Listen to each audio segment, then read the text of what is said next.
Kalau biasanya sebuah bangunan dibuat dengan lokasi yang strategis agar mudah diakses oleh para pengunjung, bangunan yang ada di Meksiko ini justru berbeda, guys.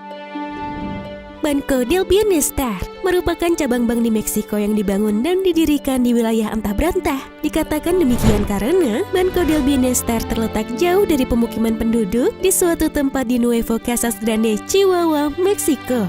Atas bangunan ini, Presiden Meksiko Andrés Manuel López Obrador menjadi orang pertama yang disalahkan karena menghamburkan uang untuk bangunan yang tidak berguna. Meskipun demikian, dilansir dari Red Noticias, perwakilan Banco del Bienestar, Maria Saldana mengatakan bahwa pada awalnya mereka berusaha untuk melaksanakan proyek di daerah yang lebih sentral. Tetapi wali kota Hector Mario Galaz menolak memberikan tanah untuk pembangunan ini. Itulah sebabnya mereka melanjutkan pembangunan dengan cabang ruang yang disumbangkan oleh Angkatan Darat Meksiko. Meskipun lokasinya aneh dan jauh dari kota, lokasi cabang Banco del Bienestar ini sebenarnya masuk akal karena cabang tersebut telah memenuhi kebutuhan kota madya dan berlokasi di tempat terdekat untuk para penerima manfaat program sosial yang dilakukan melalui Banco del Bienestar. Sebagian besar penerima manfaat hanya membutuhkan waktu sekitar 20 menit untuk mencapai bank unik tersebut. Di Chongqing, China, juga terdapat sebuah bangunan yang sempat viral di media sosial karena keanehannya. Dan pastinya membuat orang terheran-heran karena lokasinya yang berada di antah berantah. Bangunan yang merupakan stasiun subway atau kereta cepat bawah tanah ini terletak di Chongqing Metro Jalur 6 Stasiun Chaojiawan.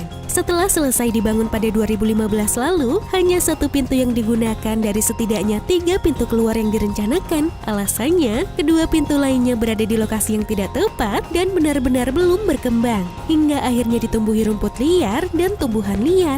Lokasi pintu keluar pun dianggap tidak tepat karena ketika penumpang kereta bawah tanah itu keluar, mereka tidak akan menemukan apapun. Tidak ada jalan yang bagus, apalagi transportasi darat umum lainnya. Pembangunannya dianggap sia-sia karena sepi dari penumpang yang berhenti di lokasi itu.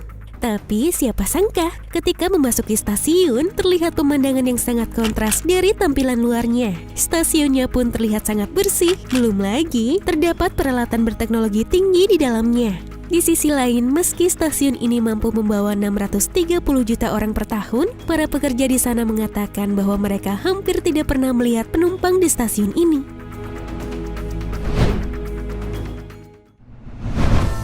Serupa dengan Banco del Bienestar, di Texas, Amerika Serikat terdapat sebuah toko kecil dari rumah mode mewah asal Milan, Italia, yaitu Prada. Uniknya, toko ini berada di tengah gurun di tepi jalan raya Texas Barat yang sunyi, yang mana sangat tidak umum menempatkan sebuah toko di tempat seperti itu. Disebut dengan Prada Marfa, toko ini rupanya bukanlah toko Prada yang akan menjual koleksi-koleksi mewahnya, melainkan hanyalah sebuah karya seni arsitektur dari seniman asal Berlin, yaitu Michael M. Green dan Inger Traxate. Mucha Bianchi Prada selaku desainer Prada pun ikut mendukung dan berkontribusi atas karya mereka. Dengan mengisi interior di toko tersebut menggunakan tas dan sepatu Prada asli dari koleksi musim gugur, musim dingin 2005 Prada. Namun ternyata Prada Marfa ini sering menjadi korban vandalisme dan pencurian loh guys. Padahal biaya pembangunan instalasi seni ini menghabiskan kira-kira 80.000 US dollar pada tahun 2005.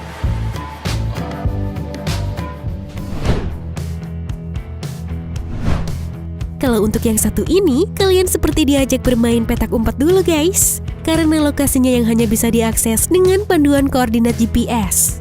Terletak di kawasan gurun pasir Mojave, California, Amerika Serikat, kolam renang berukuran 11 x 5 feet ini ternyata merupakan sebuah karya seni dari seniman Austria bernama Alfredo Barzaglia. Bagi para pengunjung yang ingin mendatanginya, mereka hanya perlu mendaftar ke Max Center for Art and Architecture di Hollywood agar diberikan petunjuk koordinat letak kolam renang yang diberi nama Social Pool ini dan mendapat kunci untuk membuka penutup pada kolam.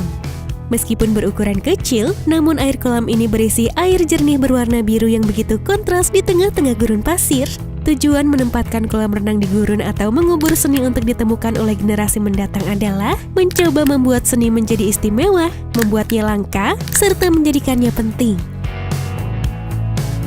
Nah itu dia guys, tempat-tempat yang sengaja dibuat di antah berantah. Tempat mana nih yang kalian mau coba kunjungi? Berikan tanggapan kalian di kolom komentar ya. Dan jangan lupa subscribe untuk info menarik lainnya dari TSP.